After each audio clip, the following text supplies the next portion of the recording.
আসসালামু আলাইকুম। Hello viewers, welcome back to my YouTube channel. আবারও চলে আসলাম নতুন একটি ভিডিও নিয়ে। আজকের ভিডিওতে এই সুন্দর পায়জামার ডিজাইনটি তৈরি করে দেখাবো। পায়জামাটি কেটে নিয়েছি, এবার সেলাইয়ে চলে আসলাম। প্রথমে পায়জামার পায়ের মুহুরিটা ভেঙে নিব। তো নিচে এইভাবে 1.5 ইঞ্চির মতো কাপড় নিয়ে ভেঙে নিব।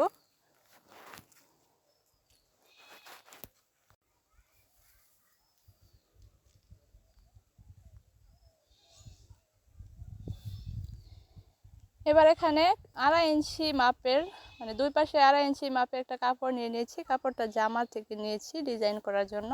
তো এভাবে কোনাকুনি করে ডিজাইনটা তৈরি করে নিতে হবে। আর এখানে আমি কিছু দড়ি তৈরি করে নিয়েছি।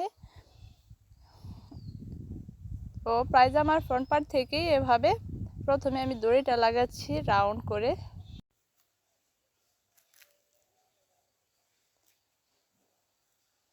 এরপর একটা এই কোনাকুনি ডিজাইন যে আমি তৈরি করেছি এটা লাগাবো।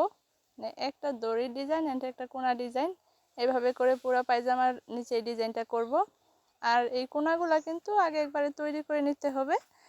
একবারে তৈরি করে নিয়ে তারপর একটার পর একটা লাগিয়ে নিব সুন্দর করে।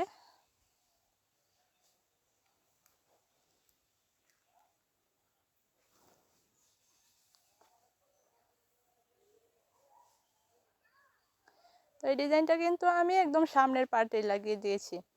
তো এরপর এই বাড়তি অংশগুলো ঢাকার জন্য এভাবে উপর থেকে 1/2 ইঞ্চি কাপড় ধরে এভাবে সেলাই করে নিতে হবে।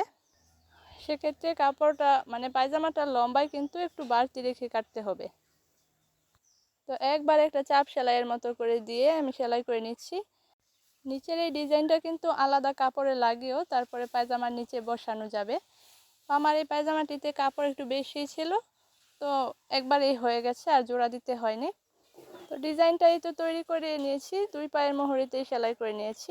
ডিজাইনটি কেমন হয়েছে আপনারা অবশ্যই কমেন্ট করে জানাবেন। আর এরকম আরও সুন্দর সুন্দর ডিজাইন পেতে আমার চ্যানেলটি অবশ্যই সাবস্ক্রাইব করে রাখবেন। আর ভিডিওটি ভালো লাগলে লাইক, কমেন্ট এবং শেয়ার করতে ভুলবেন না। আল্লাহ হাফেজ।